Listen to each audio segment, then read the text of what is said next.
So we're back to our global OTA panel, and we have Laura Houldsworth from Booking.com, Tim Hughes from Agoda, and Michael Dykes from Expedia Group. So guys, we're gonna skip the first question. How are you guys? And I'm just gonna go straight and ask you, give us some good news if possible. What is your early data telling you about what to expect for first quarter of this year? And share one piece of interesting data. So we start with you, Laura. Thanks, Hoon, and thanks for having me. I think the most interesting thing for us is that even though the Omicron variant is causing a spike across Asia, we are seeing travel sentiment is still really positive. And we know that from our survey, 72% of global travelers surveyed say they say yes to any vacation, obviously as long as their budget allows. And 74% of Japanese travelers think that travel is the most important for their emotional and mental well-being, more than any other self-care. So we know how important it is, everybody. Absolutely. And Michael, what is your early data telling you? For us, I would say interesting data point would be 60 to 80% of current demand in Northeast Asia is coming from our existing loyalty program members. And I think that's a really great predictor for the future in a way, because these are the travelers who love to travel, and we have a lot of them. We have 145 million globally. They cancel less, they spend twice as much, and they book twice as many room nights. I think that's why also we've we've decided to consolidate all of our loyalty programs globally into one program around the world, and that will really help us to deliver this large pool of travelers to our partners. Fantastic. Okay, so Tim, what is the early data telling you at Agoda? Thankfully, I think without putting to a specific data point, I think the early data is telling us what we've seen throughout this entire thing, which is that consumers will travel when they can. That the confidence that we had that the travel will come back has gone from confidence to certainty.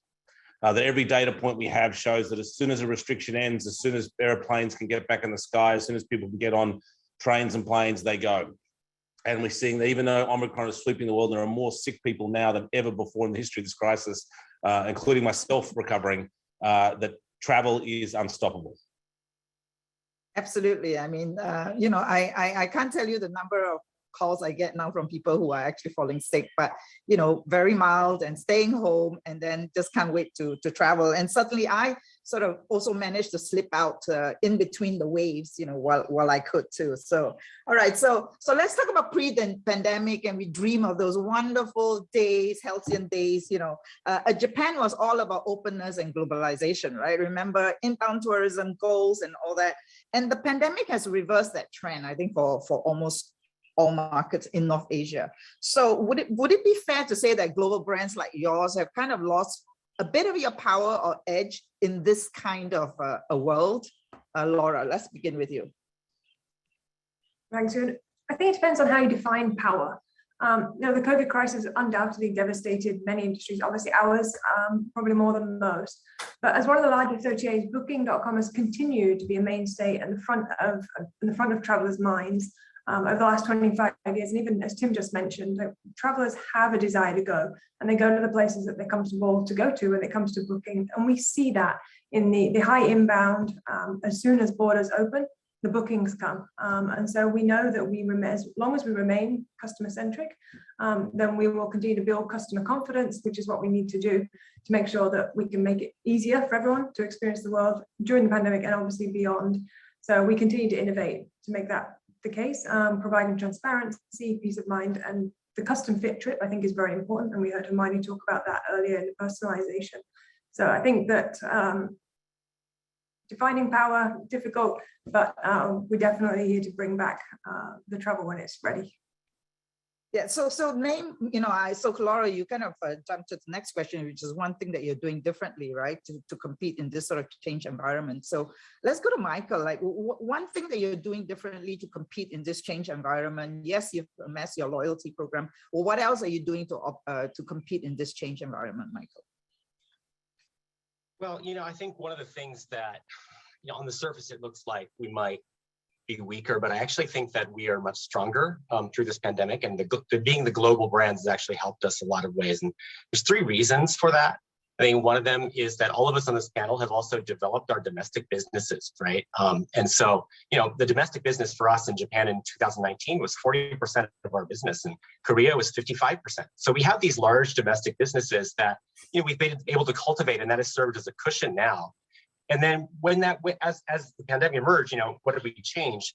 We started doing things like, well, why don't we bring all of our B2B facing organizations together into one group? Because we're starting to find that there are examples of tools that we would develop for, say, a large global partner, which actually can be used by other partners in the ecosystem. And so by making that change, we were able to deliver a tool called Optimized Distribution, which handles wholesale rates, and also controls the rates throughout the ecosystem. We've been able to actually deliver that for Marriott in 2019, and they reduced their rate parity issues by about 80%. After that. But now we've taken that tool and we said we can actually deliver that to other medium and large suppliers throughout the ecosystem. We actually had a lot of partners start up to sign up for that. So I think just one of the big changes is that one face to all B2B partners and trying to leverage our technology strengths across all of those in the ecosystem. Okay. Yeah. And so for Timothy, how have you strengthened your domestic business? Just before I want to build on some of the comments from Laura and Michael, I think the other, we are domestic players. There's no doubt about it. I think we've had, as good a domestic periods at Agoda in Korea, Taiwan, and Japan as anyone. We've had fantastic quarters when they've been available. I think the other thing that the global OTAs have had is that when certain markets turned off, and lots of times during last year when markets went completely off, we were quote unquote lucky enough to be able to turn our attention to markets that were still on. So when Korea went into lockdown, we could turn our attention to Taiwan. Or when Korea came back on, we could turn our attention back to Korea. Similarly, in other parts of Asia, like Southeast Asia, Vietnam goes on and off, Thailand goes on and off. So we had the fortune of having a spread around the region so that when one place was off, we could focus our attention on the place that was on. But as to your question, I think that the biggest learnings for domestic, of course, was the supply, right? That domestic supply is different to international inbound supply. And the domestic leisure supply is different to sort of capital city, 4-star, 5-star hotel supply. So we had to spend a lot of time in the last 2 years from a technology perspective and from a sheer people on the ground perspective to get all of that domestic supply. The ryokans in Japan, the motels in Korea, and similar sorts of inventory that was much more domestic and much more leisure orientated. Right. So you took the time to fix the supply like everyone else. And what's interesting too is I think Booking and Agoda, you're also getting into flights, right? Agoda is launching its own flights, and Booking, I've been watching the news, and you've been launching in Oman, Bahrain, and I'm sure Japan will be coming soon, right? Have you launched flights in Japan already, Laura? Not yet, but it's on the roadmap. Okay. We've got 3,400 live now. I guess the advantage of a global brand is, as Timothy was saying, is that you can kind of pick and choose, and go where the light is and then switch off where it's dark. So you have this sort of diverse business. But, APAC, I mean, cross-border travel is a huge part of the business in Asia, right? I mean, it's 80% of the business here. And we have been like really the slowest in recovery. How do you think this slow restart, and we still, I know, Timothy, you said at the beginning of last year, like we are at the beginning of the beginning, where are we now? And how will this slow start really disadvantage Asia recovery, you think? Let's go with you, Tim. Yeah, John, our CEO, John, talks about it often, how unfortunately Asia seems to be first in and last out of this crisis. And unfortunately, that's true. I think we have to always take a moment to think about just how hard this is as a human story. I see it on the streets of Bangkok. I'm sure you see it elsewhere too. The hotel workers, the hospitality workers, the restaurant workers who are really just suffering, with limited government support and with the lack of travel. It's been a brutal story. We see that pain. And I think we just have to keep confident that it will come back, that the Asian quote unquote product is fantastic. The reasons to visit Japan, the reasons to visit Korea, Taiwan, Southeast Asia are still there. The beauty, the culture, the experience is all still there. And travelers want it. They want to come back to it. And as soon as they can. The effort that my family made to get to Thailand for Christmas to see me shows you that lengths people go to get to Thailand. So we have to, as a company, we also doubled down personally on our sort of food and CSR programs to make sure we're part of helping the communities that were so ravaged by this. But yes, this is Asia is unfortunately first in and last out with this one. Yeah, I think, hearts dropped in Singapore recently, end of the year, when the Singapore Tourism Board chief executive said that, that Singapore would have to rely on domestic tourism for some time to come. And everybody's wondering, how long is some time? So, even with borders open right now, like Thailand, kind of changing rules, but Cambodia is fully open, right? Yes. But it's still seeing very limited visitors, right? Can you share some examples of what Japan could do? There's going to be some healthy competition between the destinations, when they realize that, there are alternatives for beach visits and cultural visits between the various parts of Southeast Asia and North Asia. And hopefully that competition will spur the governments to realize that, draconian border lockdowns and draconian rules around hospitality are not a solution. When you have tens of thousands of Omicron cases a day, whether the restaurants can serve till 9 p.m., 10 p.m. or 11 p.m. is irrelevant. If there are tens of thousands of cases per day of domestic transmission, whether or not there's one more plane of Russians or not will make no difference. So hopefully the governments will see that, a little bit of competition between them, and start to be more open to accepting more tourism and more on-the-ground activity. Okay. So turning our attention to Japan, right, which remains... Sorry, Michael, did you want to say something? Just saying that, sometimes we can get overly pessimistic, and especially in Northeast Asia and certainly Japan. And I want to say I'm the eternal optimist. I don't think, Soo-Hoon, I don't think slow starts have ever been a disadvantage for us in Asia. Whether it's Meiji Japan or post Deng Xiaoping China, it's like we catch up really quickly. Vaccinations is the story that tells that, right? I mean, we have higher vaccination rates in Asia than many of the other G20 countries. And so I'm positive. If we think about the pre-pandemic situation, 75% of the demand was intra-regional within, Hong Kong, Japan, mainland China, Korea, and Taiwan. We're all closed right now, mostly. But I think when we open, you'll see very naturally that demand, most of that demand is going to come back intra-regionally, I would say. And we see that in some surveys with Hong Kong choosing, and so that destination will come back. I think the bigger question is, how do we rebuild better? So to borrow from Joe Biden a little bit, we know in 2019, we had issues like over tourism, or we had issues like that too much dependency on inter-region travel, low ADRs in Japan. I think there's an opportunity for all of these countries, but Japan certainly, to rethink how we could build a better industry. And so sustainability is a big one. That's very, very big for young travelers right now. We've spent a lot of time since 2019 working with UNESCO and Thailand to build up this, this initiative to focus on the UNESCO Sustainability Travel Pledge. And now we have 4,200 hotels that have signed up worldwide, and they have badging on our marketplaces as well. 55% of Japanese travelers say they're willing to pay more to make a trip sustainable.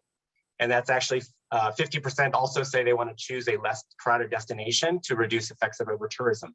So there's work that we can do to just build a better tourism industry. Right. I mean, I think Laura, Booking.com too is very big on Booking Holdings as a group, right? Really big on sustainability as well. And you've also done a sustainability report, right? So what lesson do you think, can Japan take from another destination that has reopened, and how do you think they've done sort of better? Are there any lessons out there, you think, Laura, that Japan can learn from? Yeah, I think definitely. And I think Michael captured it perfectly in terms of the demands and the requirements of the Japanese traveler. We're also seeing that through our reports and through the studies we've done, that half of the Japanese travelers are saying they want to travel more sustainably, and more so now in the current situation than they did previously. So I think that there's a recognition that we need to support, and the demand is there, and create this virtuous circle where we know in Japan, I think the tourism industry in Japan has always been very at the forefront of the sustainable approach. Certainly the ryokans, the properties we see take this approach as a primary way to operate. And we're now seeing the demand coming. So I think it's important that we create the visibility for the travelers. And the Japan market will continue to benefit from it, as Michael said. The slow recovery can have its benefits. And we're seeing that even through our sustainable badge that we also launched last year. And we now got so many properties that are working towards either I've got it in place or are working towards making sure it's visible, again, to this kind of virtuous circle where travelers want it and the properties want to display what they're doing. So I think they can continue this great work. Okay, so my next question is, asking you, which topic will you be spending most time on in 2022? And well, sustainability has come up a lot, right? So I've said, is it sustainability? Is it going to be talent recruitment management? Is it going to be gender diversity, or is it just going to be about survival? But, pick a topic, pick one other than sustainability that you'll be spending the most time on in 2022, you think? Timothy. Well, look, I don't want to stack rank those because I think they're all incredibly important, but I will call out a lot of the work that Agoda has been doing in diversity and inclusion. I think the last year and a half has been an incredible year around the industry and around the world for promoting diversity and inclusion activity. And the whole group of Booking Holdings has made that a huge leadership level priority. We've done the same at Agoda. To give you an example, we have our quarterly business review cycle starting next week, and we have a QBR devoted to diversity and inclusion, separate from the people and HR QBR, separate from the finance QBR, separate from product QBR. So for us, it is a priority level as high as any other in the business. We've got a lot of work to do in that area. We all do as an industry, but I think without stack ranking, that's one that's close to my heart and one that's close to the goals of Agoda getting into 2022 and beyond. Okay. Laura, are you being affected by, what is called the Great Resignation, although some people see it as an opportunity for the Great Renewal? So talent recruitment, is that something that you're going to be spending a lot of time on? I think definitely. I think every organization and every industry is seeing as people are making their personal shifts, they're making their decisions differently. The interesting thing about travel is it tends to be people's passion. And it doesn't matter whether you're in marketing, finance, sales. If travel is your passion, that's where people want to be. And so I think while we will see changes, we will certainly see it as definitely the great renewal and the opportunity to refresh, rethink, and revitalize everything we're doing. So when we're not suffering from it, but we are definitely taking it as a way to revitalize for sure. Okay, so let me ask Michael, I give a different spin to the question is, what part of your job would you like to do more of this year? I would like to spend a lot more time on evangelizing our technologies with our partners. I keep talking about the technology platform, but actually, again, one of these strengths that we have is globally, I think both Booking and Expedia Group actually, in Q3 of 2021, our profit levels were almost as high as from 2019 Q3. And so that tells you that we're building up cash that we can then invest into technologies, and that is really helping us. And we have some things interesting. You mentioned the lack of people. We all suffered when we had those cancellation waves and call centers were completely overwhelmed. We've built chatbots now that handle customer service and partner service as well. And we found, interestingly enough, the partner satisfaction on the chatbot is double that of the phone. And that virtual agent is starting to do all these really things that are complex, like building promotions, adding rates, and researching other rates and inventory, things that you wouldn't expect a bot would be able to do. So I think we're trying to use technology to help reduce the load that's on people, because we had a lot of people exit the industry. And I think some of those technologies that we also offer our platform can do the exact same thing for partners and really help them as they have less people now on staff. They need more help, technology help, to really make sure that they're able to run their business efficiently. So I really want to evangelize that a lot in Japan. Right. And Laura, what about you? What part of your job would you like to do more of in 2022 other than travel? You took the words right out of my mouth, Siew.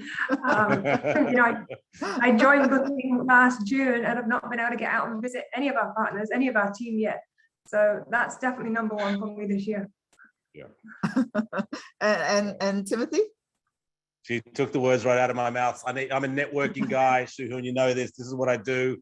I shake hands, I meet people, I uncover little things, I discover secrets, I help build up the knowledge of Agoda and what's going on and what's next. And that's very hard to do over the Zoom. It's okay to do over the Zoom, but it's very hard. So I need to get back out there. Well, I need to find more secrets and uncover more stuff. Yeah. I know it's, as we found out during this event, right? Whatever it is, we still need to be out there. And we have attended a few physical events at the end of last year, which really shows the difference, right? And that's why we tried so hard to at least bring back a hybrid element for this WiT Japan, as challenging as it was, that we just felt that we wanted to at least bring back a hybrid element. Okay, so rapid fire to wrap up very quickly. The most indulgent thing you bought or spent on during the pandemic, Laura? A Thermomix. It turned me from no ability to cook other than beans on toast to a master chef. Life-changing. The number of people who bought things for the kitchen. Okay, Michael, what about you?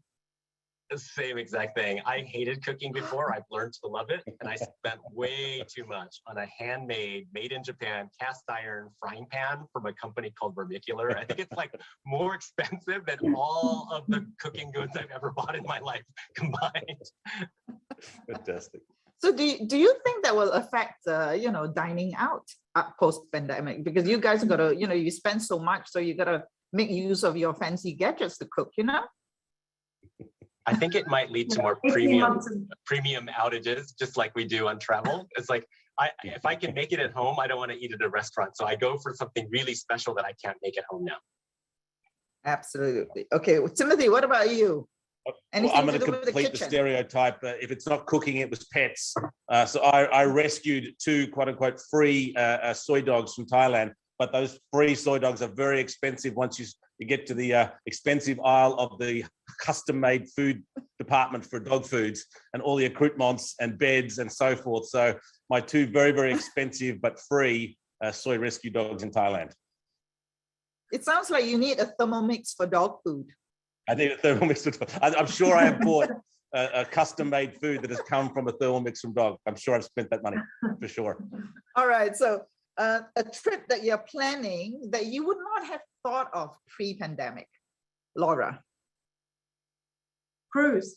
I'm definitely one of those cruise converts, having done the cruise to nowhere, which I believed was always only for my parents. Now it turns out either I've reached my parents' age or actually it's for all ages. And I'm definitely looking now for cruise options. Yeah, we're gonna have a session with Dream Cruisers, and they're talking about the phenomenal new customers and younger customers that have absolutely discovered cruising during this period. So it's quite a big market that's just, and that includes you. Michael, what about you? Road trip through Japan. I mean, I've always been more of an international traveler. I love traveling internationally. I can't do it right now. So I just bought a car for the first time in my entire life. And I want to just enjoy driving and maintaining social distance. Right, okay. And so you will bring your cast iron frying wok with you in the car and cook your own meals. Okay. There we go. And Tim, what's the trip that you're planning? Well, my trip is actually to Japan, but here's the twist on it. It's with all of my American friends I haven't seen for so long, because none of them want me to visit them in America. They're sick and tired of being in America. They want to get out. So I'm planning a trip to Japan to see all my American friends. Yeah, actually, it's interesting. There was a piece of research that, usually Americans tend to stay home, right? I mean, the outbound travel isn't that big, but after this pandemic, it seems to be the sentiment of a lot of Americans are really high to want to travel out. So the outbound opportunity from the US is going to be quite big, I think, coming out of this pandemic. Okay, so the theme of our conference is homecoming. So I want you to imagine what homecoming looks like. So Laura, my idea of homecoming is? Being back with loved ones, wherever that is. Home is definitely where the heart is. In Tim's case, it's going to be in Japan with his American friends. So yeah, being back together with loved ones, wherever it is. Okay, Michael, you have a different answer? Yep, Christmas dinner with my mom. Omicron ruined it again for me this year, so I couldn't do that, but I would love to do that. All right, and Timothy? Yeah, look, I'm going to join the sentimental softies on this panel. I got to meet my my almost 2-year-old nephew for the first time this Christmas in Natai Beach, which is just above Phuket. First time I met this beautiful little boy. And it'll bring tears to my eyes then, it brought tears to my eyes now. So that's the definition of homecoming. Oh, okay. It's not that I'm not sentimental at all, you know, but my idea of homecoming was getting on that sort of Singapore to New York flight and just sitting there for 18 hours and not even feeling the time. Yes, so that was my idea of homecoming. I haven't been given a free glass of French champagne by an airline for 2 years now. And where is it? I need one. Let's come home to travel. So, yes, guys, the nephew. so I want French champagne. That's it. I changed my answer. Okay, we promise you. We promise you. Okay, you know, so a road trip to Japan with your American friends, a road trip with his walk in Japan, and for Laura, a cruise with a Thermomix. So guys, happy traveling and happy cooking out wonderful, brilliant ideas to take care of our customers, get our customers on the road and look after them safely. Thank you so much for taking part in this session, and thank you for your patience.